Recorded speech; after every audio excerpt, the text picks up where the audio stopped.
Hi, everybody. Welcome back to the second week of remote learning. I want to show you over here on Canvas what we're going to be doing.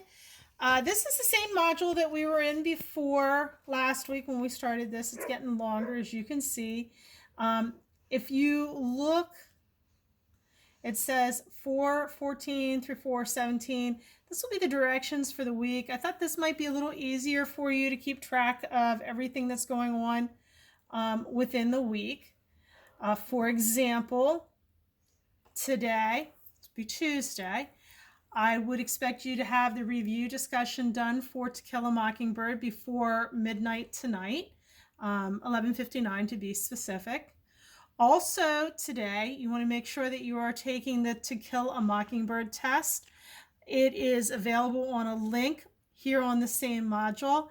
It opens at 8 a.m. today and it closes at 8 p.m. today. You have 1 hour to take the test and it must be taken in one sitting. You may use your notes.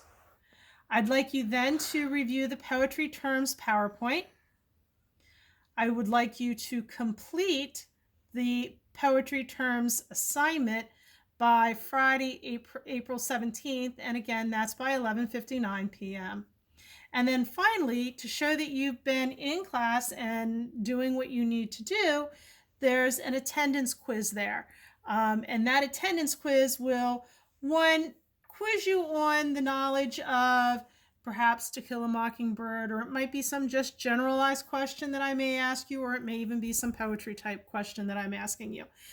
So it'll get me to have a better idea of where you're at in the lesson, but it also acts as my attendance for the week as well. And you want to make sure that you do that. We're required to drop a note to your principals if you are not attending to the things that are going on in class. So you want to make sure that you do that. Okay, so let's go back.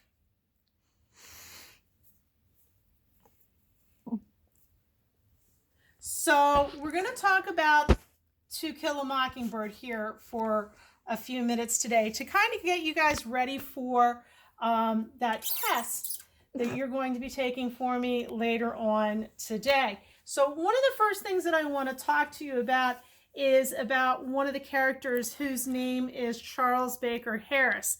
And Charles Baker Harris is also known as Dill. Now, age-wise, Dill falls between Scout and Jem, Scout being the youngest, Jem being the oldest. And when Dill comes into town, he thinks a whole lot of himself, and he expects everybody to be very impressed by the fact that he can read and write and be such a young age. And Jem and Scout pretty much say, you know, you're not anything to be impressed by. And Jem points out that Scout practically knows how to read and write, and she hasn't even attended a day at school yet. So they're relatively unimpressed by Dill. Now, we find out later on in the story that Dill doesn't have a real happy home life, that his mom remarries and has a stepdad, and they would rather buy him toys than actually spend time with him and talk to him. So he doesn't really have a very nice home life, but he loves very much coming to his aunt's house where he gets to stay and make home and enjoy spending the summers with Jem and Scout. Okay, so then we have Atticus, and Atticus is the single father of Scout and Jem. He's a widower, and he's been raising the children by himself for a number of years with Calpurnia, his maid. She's an African-American woman, and he's a really good father, but he's kind of distant. He doesn't hug his children, although he loves his children very much. And he's not the type of man to really say, I love you to them, but the children know that he loves them. He's always available to answer any questions that they may have and enjoys spending time with them. He's just not your typical touchy-feely dad. He kind of keeps them a little bit at the distance, and Jem and Scout, rather than calling him dad or daddy even, they refer to him as Atticus. So Jem is the oldest child. He's a boy. And he is very interested in Boo Radley. And one time when he thinks that he's sneaking up on Boo Radley's porch to get a visual of what this phantom looks like, Boo's father comes out, Mr. Radley comes out on the back porch, and Jem scurries off. And in his attempt to get away from the house as fast as he can, he actually gets caught underneath the wire fence where he has to take off his pants in order to get away, because then Mr. Radley starts shooting at him too. So he needs to get away as soon as he can, so he takes off his pants. Now, what's kind of funny is when he goes back to find his pants, he would expect them to be in tatters or to be all caught up in the fence. But what he discovers is the ripped pants have been sewn by someone who looks like they haven't sewn anything before in their lives, and they're neatly folded and waiting for him. Now, the kids also, because like I said, they're so interested in Boo Radley, they actually create a game, a pretend game. And the pretend game that they play is called Boo Radley. And this game that they play, they act out the life of Boo Radley, specifically the scene where he takes a pair of scissors and he stabs his dad's leg with a pair of scissors. But again, the game that they play, the children play, is called Boo Radley. Now, initially, Jem believes that Boo Radley is stuck in his house pretty much against his will. He believes that Mr. Radley, his father, keeps him there and won't let him come outside. We later find out that that's not the case. We later find out that Boo Radley stays in his house because that's where he wants to stay. It's much easier to live in a house by yourself and by your own rules than having to go out in public and have to listen and play by everybody else's rules. But initially, he stays in his house, the children believe, because he's forced to stay there. And then there's another character, or I'm sorry, I skipped ahead.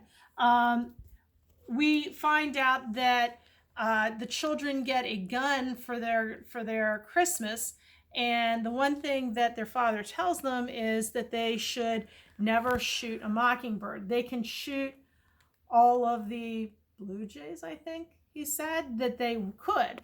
But a mockingbird was one bird that they shouldn't shoot. And the reason you shouldn't shoot a mockingbird is because a mockingbird doesn't do anything but simply sing its song for people to listen to and to be entertained by. So they don't do anything to harm anybody.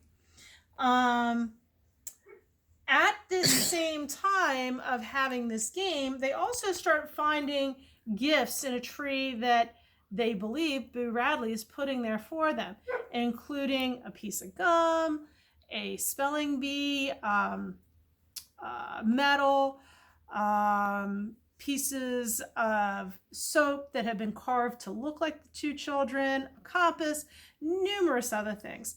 And they have this, they know from these trinkets that they're getting that it's Boo Radley who's trying to, in some way or another, be their friend. So it kind of symbolizes the freedom of having friends that Boo Radley is looking for. All right, so then there's another character in the story, and the other character is Mrs. DuBois. My daughter's making faces at me. There's another character, and her name is Mrs. DuBois, and she's not a very nice lady, but we also discover that she's a morphine addict as well. And this is a reason why she's not a very nice lady. And she says all kinds of offensive things to the children and about their father. And it gets Jem so upset, and Jem's the easygoing one.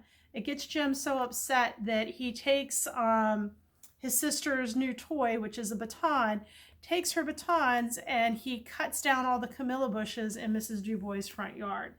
And for doing that, his father makes him go read to Mrs. DuBois for a month as his punishment. And then at the end of the month, we discover that what she's actually been trying to do this whole time is to beat her addiction to morphine before she dies. Okay, so shortly after Jem cuts down all Mrs. DuBois' camellias, we have the Christmas day at the Finch Landing. And again, Scout has been told by her father that she needs to control her temper and control her anger, not to have the quick trigger anger that she has. And lo and behold, her cousin kind of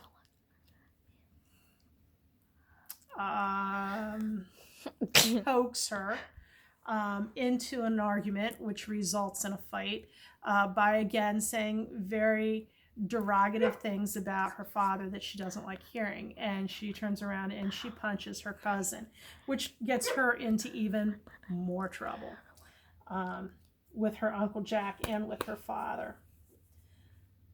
All right, so another character is Mrs. Stephanie Crawford. And Mrs. Stephanie Crawford is a lady who lives in Maycomb. She is the town gossip, but she is also related to Dill.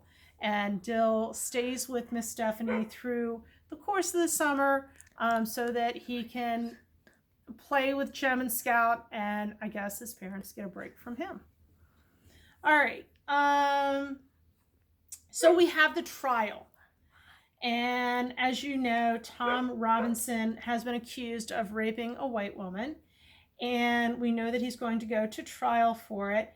And there is a mob who comes to the jailhouse in order to get him and lynch him. And when I say get him and lynch him, what I mean is they're trying to get him and they're going to hang him because they're not going to let justice, they're not going to let the trial do its job. They're going to do it for the trial. And when the mob goes to the courthouse or goes to the jail to get Tom Robinson, of course, Atticus is waiting for them. And the mob doesn't seem to have any problem with taking down Atticus in order to get to Tom Robinson. And then here's little Scout, and she runs into the mix of the men along with Jem and Dill. And she's the one who can seem to talk sense into the men and get the men to realize the wrong that they're doing by trying to lynch Tom Robinson. And the person that she talks to first is Mr. Cunningham, who is the father of one of her friends. And she says to Mr. Cunningham to say hello to his son because they're in school together. And she talks about some of his business affairs and so on. But the thing that really breaks him, or the one thing that really brings him back to being a man again and not part of a mob, is she gets him to recognize that Walter, his son, and she are good friends. And it makes Mr. Cunningham recognize, I guess, the humanity of what he's trying to do. Okay, so then the trial occurs, and the children at one point become very upset, Dill especially, because the prosecuting attorney is being very mean to Tom Robinson, and he starts crying, and Jem orders that Scout takes Dill out until he can settle down. And while they're out, they meet Mr. Dolphus Raymond. Mr. Dolphus Raymond is a white man who is married to a black woman who has mixed children. And whenever he comes into town, he rides into town on a horse, acting half drunk, drinking from a paper bag with a straw in it. And everybody says that he, of course, is drunk because only a drunk man would choose to be with a black woman over a woman of his own race.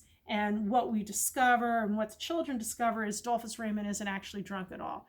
He's drinking from a bag with a straw in it, but what he's drinking is Coca-Cola. And he tells the children that he does this because it makes it easier for white people to understand why he's doing what he's doing, because he says otherwise there would not be a reason for why a white man would want to spend time with a black woman and have mixed children with her. So he says he does this so that the white people can accept him a little bit more easily. Okay, so who are the Yules? The Yules are the family who are accusing Tom Robinson of raping Mayella, the daughter. Mr. Yule doesn't like to work. He likes to accept money from the county. He doesn't force his children to go to school. He lets them stay home. He doesn't care about the hygiene of his children. His one son goes to school with quote unquote cooties in his hair. Mayella is the only one who seems to really take care of the house. They talk about her having geraniums in her front yard that she seems to tend. The children are unkempt and they're dirty. They live right by the dump, the Maycomb dump, where they go scavenging for things and food. Even though they choose to live the life they live and where they choose to live it, they still are considered better off than the African Americans who take care of their houses, live a good life, live a right life. But because the Yules are white, that makes them, in the eyes of society at this time period, better off. So that's the Yules. Okay, so during the trial, Tom Robinson tells the jury that it wasn't he who went after Mayella, it was actually Mayella who went after him and tried to steal a kiss and tried to seduce him, and not the other way around, not him actually raping her. So at the end of the trial, when we assume that Tom Robinson is going to be found guilty, there are really two things that Atticus proves in this case. One, he proves that there was no doctor brought to Mayella to find out whether she was really raped or not. And the second thing that we discover in this trial is that Tom Robinson couldn't have been the attacker because she was beaten predominantly on the right side of her face, which meant that she had to have been beaten by a left-handed man, and Tom Robinson's left arm was handicapped, and he could not have beaten her the way Mayella was described to have been beaten. So all of those things should have led to an innocent verdict. It didn't. It led to a guilty verdict. And in Atticus's final argument, it's a long one, Carly. Carly's getting a little tired of holding the camera for me back there. In the final argument, Atticus states that there's only really one institution where black men and white men and women and everybody should be held as equals, and that's in the courtroom. But unfortunately, in the 50s, even the courtroom is a place where injustice takes place and inequality takes place. So at the end of the trial, Tom Robinson, like I said, is found guilty, and they take him away, and Atticus walks back through the aisle and back through the doors and out into the street. And when he does, all of the black people in the balcony stand up to him to show their respect for him.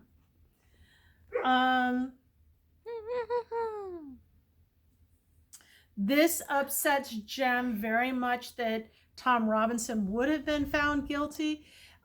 He cries at the end of the trial because after all of this, he can't possibly believe that the community that he lives in could be so racist and so hypocritical that they would find a black man guilty, especially with all the evidence they had for his innocence.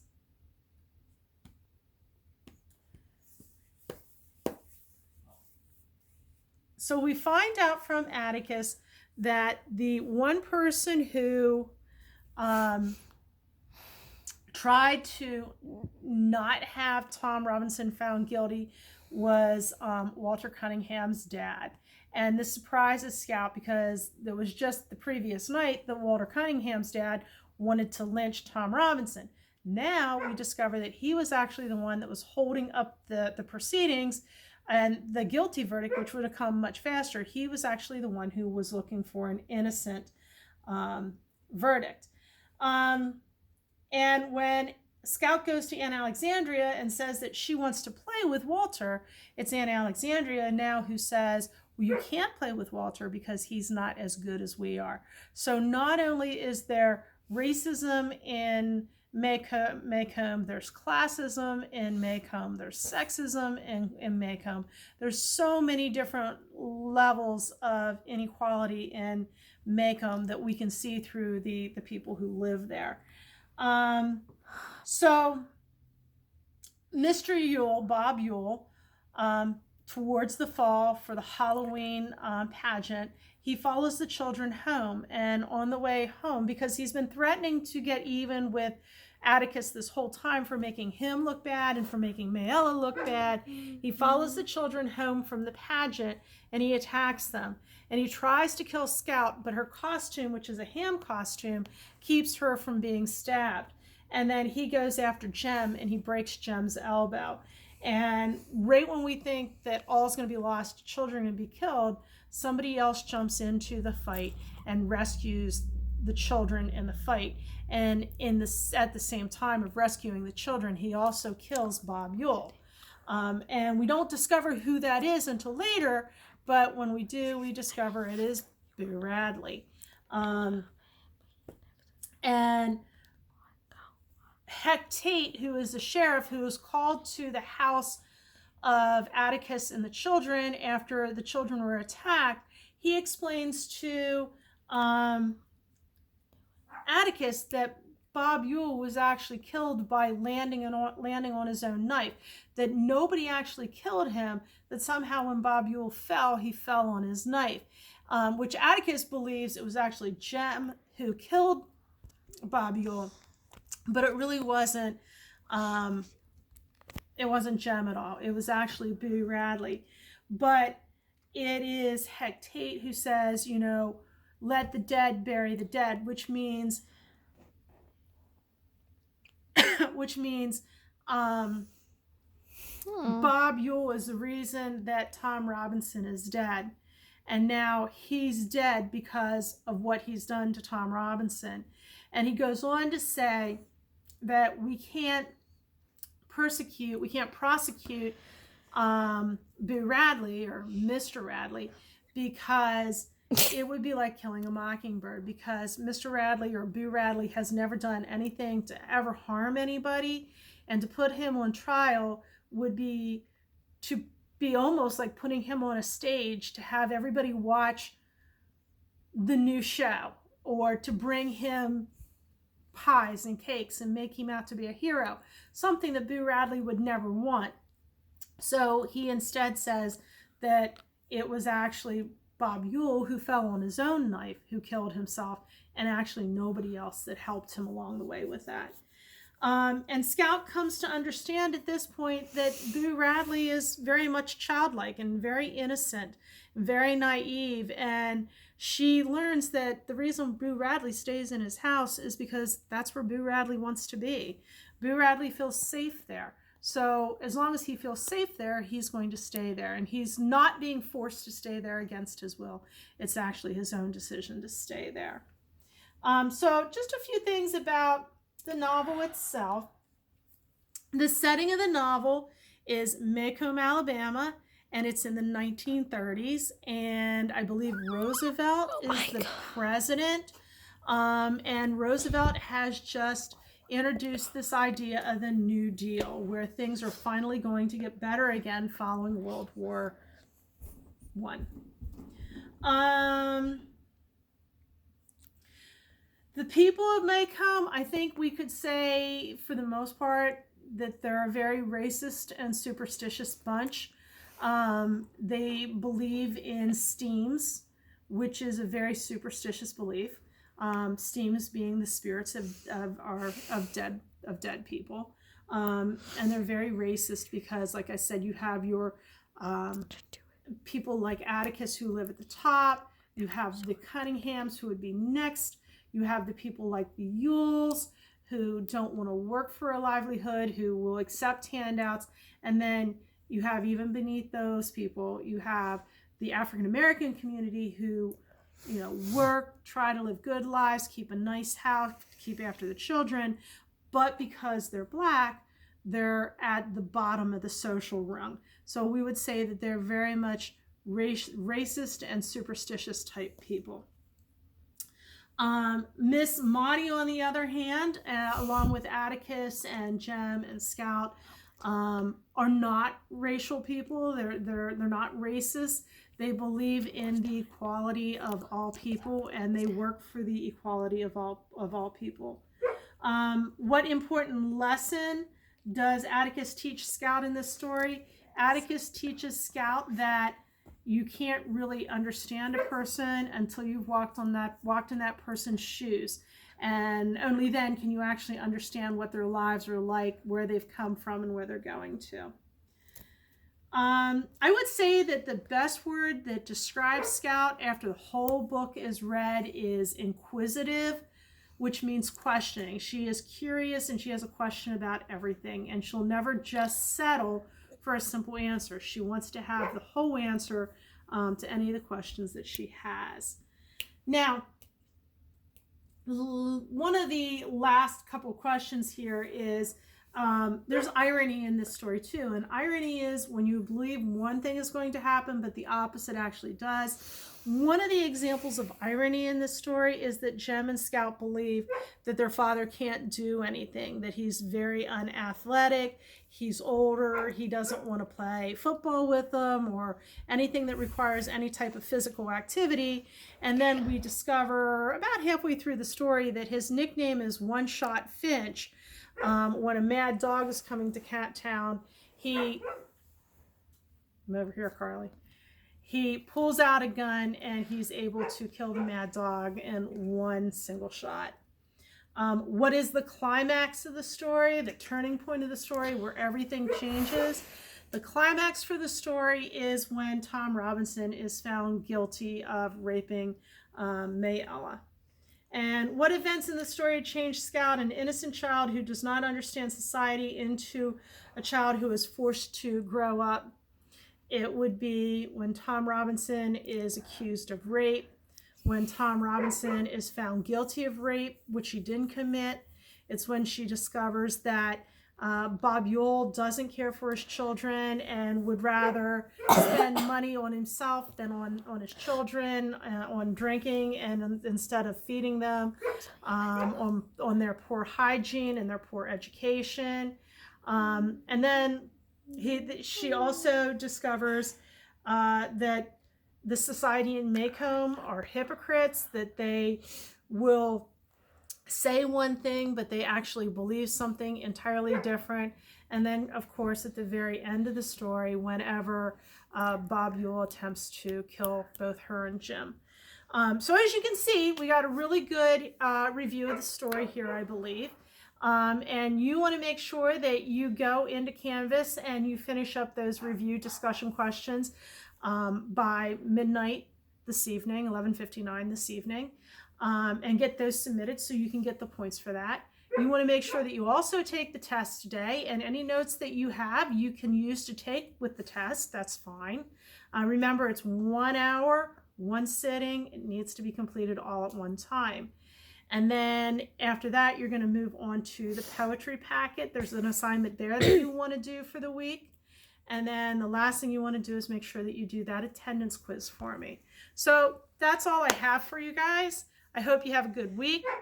I hope this wasn't too long for you to listen to.